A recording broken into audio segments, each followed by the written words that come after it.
मैं डॉक्टर हैदर अब्बासी, तर्जुमान grand health alliance Islamabad, आप सब मीडिया के दोस्तों, भाइयों, बहनों का दिल से शुक्रिया अदा करता हूं कि आप इतने शॉर्ट नोटिस में कोरोना की दूसरी लहर के दौरान यहाँ पे इतने शॉर्ट नोटिस पे हमें कवरेज देने के लिए आए। आज की प्रेस कॉन्फ्रेंस का जो मकसद है, आपको मैं थोड़ा सा बताना चाहता हूं कि आप लोग जानते हैं कि इस वक्त कोरोना की दूसरी लहर शिद्दत इख्तियार कर चुकी है और बेड्स थोड़े पड़ रहे हैं। हमारे हेल्थ केयर वर्कर्स, जैसा कि कल भी आपने मीडिया पे देखा, 180 से ज़ायद पिम्स के health care workers corona virus से दूसरी लहर के दौरान इन्फेक्ट हो चुके हैं। स्टाफ की कमी के बावजूद यहाँ का स्टाफ, जो बाकी स्टाफ था, वो सब अपनी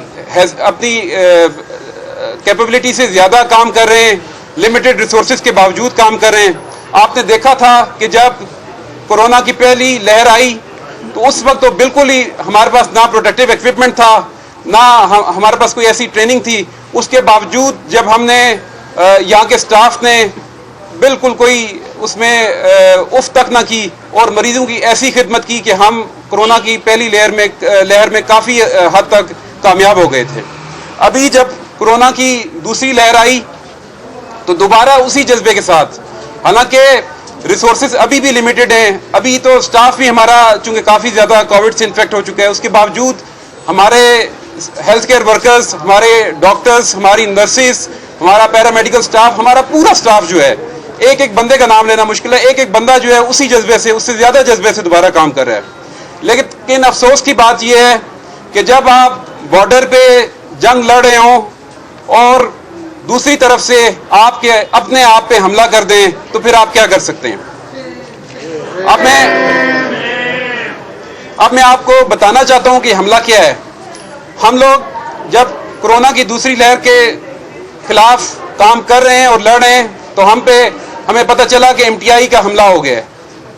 एमटीआई जो कि एक फेल सिस्टम है, आप सबको पता है, खैबर पख्तूनख्वा में भी एमटीआई लागू किया गया था, लेकिन वहाँ पे ये सिस्टम फेल हो गया। उसकी एक मिसाल, उसकी एक लॉजिक ये है कि अभी आप अंदर वार्ड्स में चले जाएं, फाइल्स देख लें, 40% से ज़्यादा मरीज अभी भी खैबर पख्तूनख्वा से पिम्स रेफर हो रहे हैं। अगर ये सिस्टम इतना अच्छा है तो खैबर पख्तूनख्वा से मरीज पिम्स क्यों आ रहे हैं। दूसरी बात मैं आपको ये बता दूँ, हम एमटीआई के खिलाफ इसलिए हैं कि हमें पता है कि यहाँ पे सियासी मुदाखलत की जाएगी। बोर्ड ऑफ गवर्नर जब आएगा, मुलाजमीन से उनकी मुलाजमतों का हक छीना जाएगा। गरीब, महंगाई की चक्की में जो पिस रही है आवाम, उससे सेहत की सहूलियात जो मुफ्त यहाँ पे इस अस्पताल में मिल रही हैं, जिसमें पूरे पाकिस्तान से लोग आ रहे हैं, वो उनसे ये हक छीन लिया जाएगा और यहाँ पे सियासी मुदाखलत होगी, अकरबा परवरी परवान चढ़ेगी और मेरिट का कत्लेआम होगा। मैं ये भी बताना चाहता हूँ, डॉक्टर असफंजान हमारे चेयरमैन यहाँ पे मौजूद हैं, कि पिछले साल हमने जब एहतजाज शुरू किया, उस वक्त कोविड नहीं था, तो हमारे साथ मिनिस्ट्री ने मुज़ाकरात शुरू किए। उस वक्त एडवाइज़र हेल्थ जफ़र मिर्ज़ा साहब थे और सेक्रेटरी हेल्थ अला बख्श मालिक साहब थे। एक कमेटी बनाई गई जिसमें 6 लोग पिम्प से थे, जिसकी डिटेल्स आपको डॉक्टर असफंजान बताएंगे। हम लोग मिनिस्ट्री जाते थे, वीकली बेसिस पे मीटिंग होती थी। हमें उन्होंने कहा कि हम एमटीआई पे आपके साथ मुज़ाकरात करेंगे। हमसे उन्होंने ये वादा किया कि जब भी कोई ड्राफ्ट बनाया जाएगा तो पहले आपको कॉन्फिडेंस में लिया जाएगा, फिर वो ड्राफ्ट लाया जाएगा। हमसे उन्हें टेबल टॉक की, हमें वो कन्विंस ना कर सके। हमने उन्हें एमटीआई के नुकसानात बताए, उनने हमें किसी तरह से भी, हमने कहा आप हमें कायल कर दें, हम तैयार हैं, हम तो चाहते हैं रिफॉर्म्स हो, हम ये नहीं कहते कि सिस्टम ठीक ना हो, लेकिन इसका ये तरीका नहीं है कि यहाँ पे एक सदारती ऑर्डिनेंस ले आया जाए। अब मैं अपने फेडरल ग्रैंड हेल्थ अलायंस के चेयरमैन डॉक्टर असफंजान को दावत दूंगा कि वो आपको एमटीआई के जो हमारी मीटिंग्स होती रही और जो हमसे वादा खिलाफियाँ की गई हैं और आज हमें क्यों एहतजाज की तरफ मजबूर किया जा रहा है और हमारे हाथ बांधे जा रहे हैं, उसके बारे में तफसीलन आपको बताएंगे। भरपूर तालियों में इस्तकबाल करें जी चेयरमैन साहब का।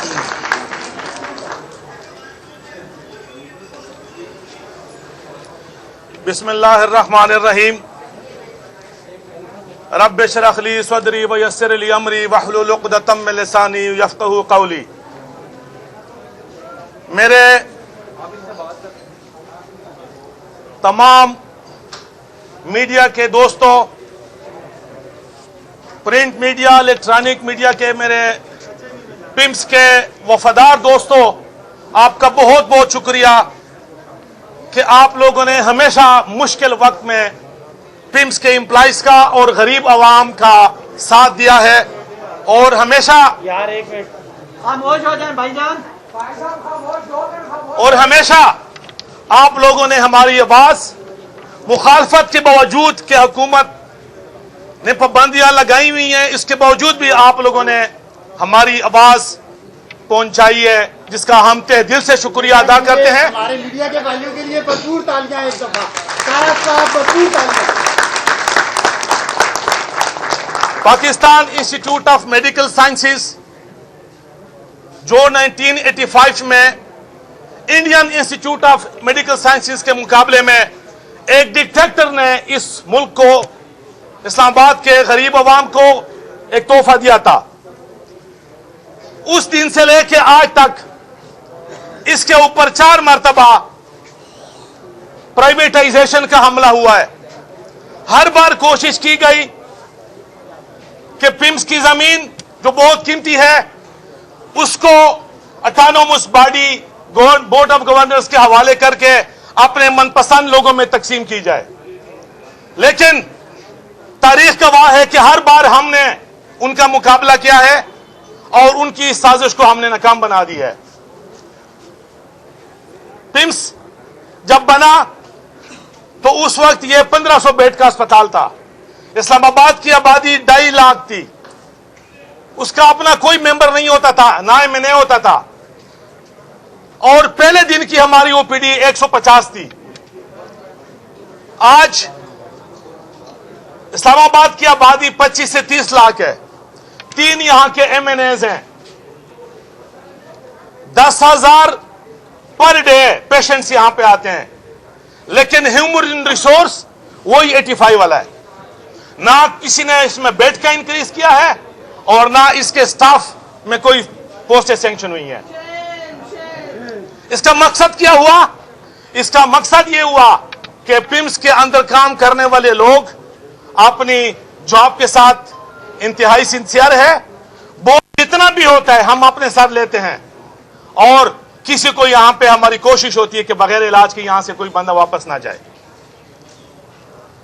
लेकिन जो पिम्स के साथ हुआ एमटीआई के नाम पे, वो इसका अब सब लोग एमटीआई वो काला कानून है जो 7 सालों से केपीके में राइज है। ताकत के जरिए उन्होंने राइज किए वहां पे। वहां का सिस्टम तबाह हो चुका है। यह एक फेल सिस्टम है और मैं आपको इन्फॉर्म करूं कि यह सिर्फ और सिर्फ एक बंदे की जिद की वजह से यह हो रहा है, और वो बंदा इमरान खान का कजन है, डॉक्टर नौशरवान बरकी साहब, जो अमेरिका में पल्मोनोलॉजिस्ट है, जिसने पाकिस्तान के अंदर आज तक एक पेशेंट नहीं देखा, एक पेशेंट भी नहीं देखा।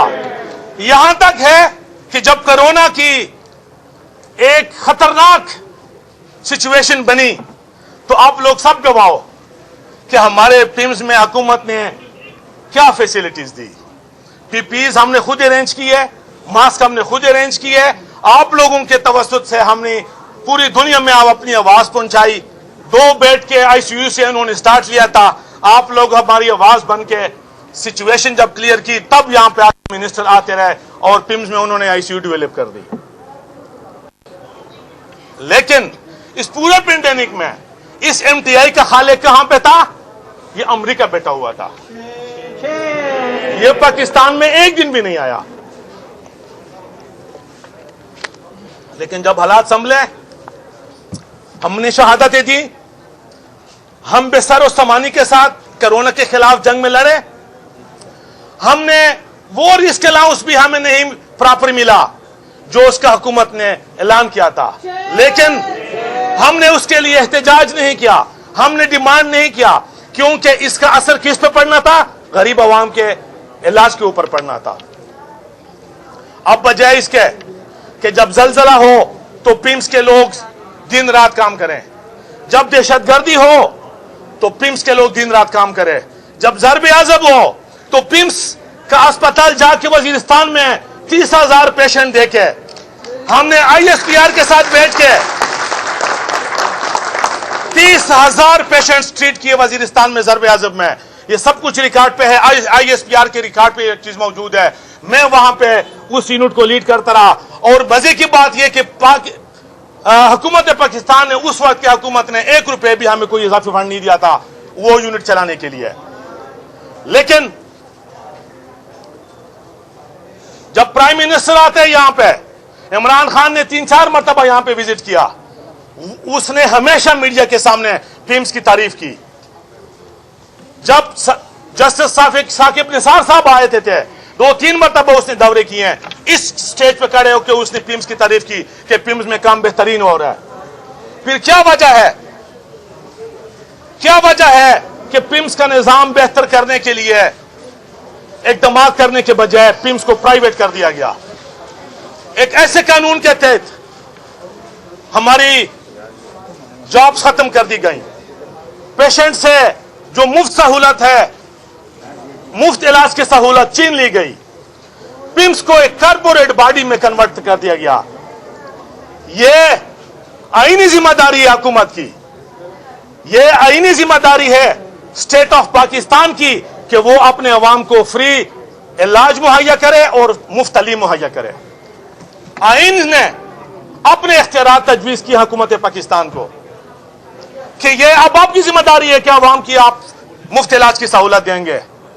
लेकिन इस हुकूमत ने गैर आईनी काम किया है, गैर आईनी काम कर रहे हैं कि अपने इख्तियारात, जो स्टेट के इख्तियारात हैं, जो स्टेट की जिम्मेदारी है, वो इस हुकूमत ने बोर्ड ऑफ गवर्नर्स के हवाले कर दिया है।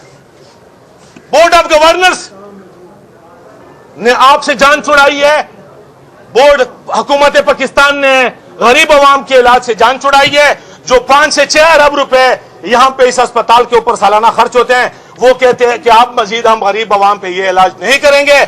ये जो भी यहां पे इस अस्पताल के अंदर आएगा उससे भी पैसे लेंगे, उससे हम पर्ची के भी पैसे लेंगे, उससे बेड के भी पैसे लेंगे, उससे ऑपरेशन के भी पैसे लेंगे।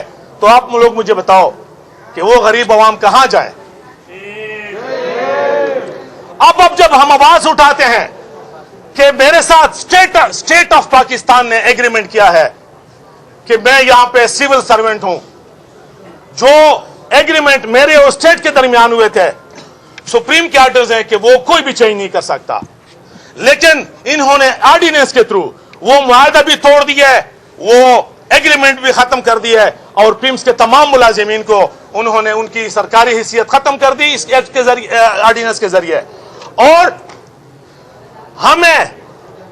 हमसे कंसेंट लिए बगैर, हमसे पूछे बगैर, हमें कंसल्ट किए बगैर ऑर्डिनेंस ला के हमारी सरकारी हैसियत खत्म कर दी।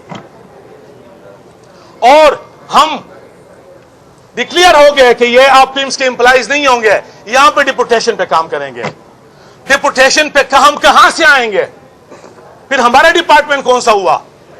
इसका सिंपल सी मकसद है कि ये अवाम दुश्मन हुकूमत, ये नामनहाद तब्दीली के दावेदार हुकूमत, ये गरीब का दुश्मन है। एक्चुअली ये वो तमाम लोग जिन्होंने इस हुकूमत को सपोर्ट किए, उनको शर्मिंदा कर दी है। वो असद उमर साहब, वो अली अवान जो हमारे साथ पिम्स को ऑटोनोमस जब था और हम तहरीक चला रहे थे तो यहां पे भी खड़े थे, हमारे साथ धरनों में भी बैठे होते थे, प्रेस क्लब के सामने भी असद उमर आते थे और तारिक फजल चौधरी साहब के साथ मिलकर उसने एक्ट पास करवाया और पिम्स को ऑटोनोमस कॉर्पोरेट बॉडी से वापस हैसियत दिलवाने में असद उमर साहब का बड़ा हाथ था। आज मैं हैरान हूं कि यह आपका कंस्टिट्यूएंसी है, यह आपका हल्का है। इतने बड़े अस्पताल जिसमें पूरे पाकिस्तान से सिर्फ और सिर्फ गरीब आदमी आता है, यहां पे मालदार लोग नहीं आते। 100% फ्री ट्रीटमेंट हम दे रहे हैं इमरजेंसी में। लेकिन अब यह हुकूमत कहती है कि यहां पे मुफ्त इलाज क्यों हो? गो न्याजी गो, मुक गया तेरा शो, गो न्याजी गो, मुक गया तेरा शो। अब अली अवान साहब मीडिया पे बैठ के प्राइम मिनिस्टर के गुण गाता है। असद उमर साहब जो यहां से सियासत स्टार्ट की थी उसने, बात सुन लें दोस्तों। उन्होंने, इसका मतलब यह कि वो रिवायती सियासतदानों की तरह उन्होंने गरीब अवाम का नारा लगा के इलेक्शन तो जीत ली है, लेकिन जब गरीब अवाम पे बुरा वक्त आया तो वो गरीब अवाम को तनहा छोड़ गए। लेकिन इंशाअल्लाह हम उनको याद कराते रहेंगे, फिर इलेक्शन होंगे, फिर इलेक्शन होंगे, फिर इलेक्शन होंगे। ये पिम्स में आए हुए हर बंदा जो इनकी वजह से जलील होगा, ये भी याद करेंगे। इंप्लॉइज जो इनकी वजह से जलील होंगे, ये भी हम याद करेंगे। लेकिन हमारी कमिटमेंट है कि हम कोई भी ऐसा कानून इस पिम्स के अंदर लागू नहीं होने देंगे जिससे गरीब अवाम फ्री इलाज की सहूलत से महरूम हो और इंप्लॉइज अपनी सिविल सर्वेंट राइट से महरूम हो। आज से 2 साल पहले जब कियानी साहब थे, मैं थोड़ा सा बैकग्राउंड बताऊंगा कि हुकूमत ने हमारे साथ धोखा कैसे किया। हम कियानी साहब से ने पहली बार बात की कि हम यहां पे रिफॉर्म्स लाना चाहते हैं, और उन्होंने भी एमटीआई की बात की। हमने उस पर प्रोटेस्ट रिकॉर्ड कराया, उसके साथ हमारी मीटिंग हुई। उन्होंने कहा कि हम कमेटी बना रहे हैं, आपके साथ बैठेंगे, कोई भी ऐसा कानून नहीं आएगा जो पिम्स के एम्प्लॉइज के खिलाफ हो या गरीब अवाम के उसके इलाज के खिलाफ हो। हमारी वो, इसके बाद उसको हटाया गया। जफर मिर्जा साहब आए, जफर मिर्जा साहब से भी हमारी मुज़ाकरात हुई। यार खामोश हो जाएं। जफर मिर्जा साहब के साथ हमारी कमेटी बनी। 6 महीने के अंदर हमारी कोई 15-16 ऑफिशियल मीटिंग्स हुई हैं।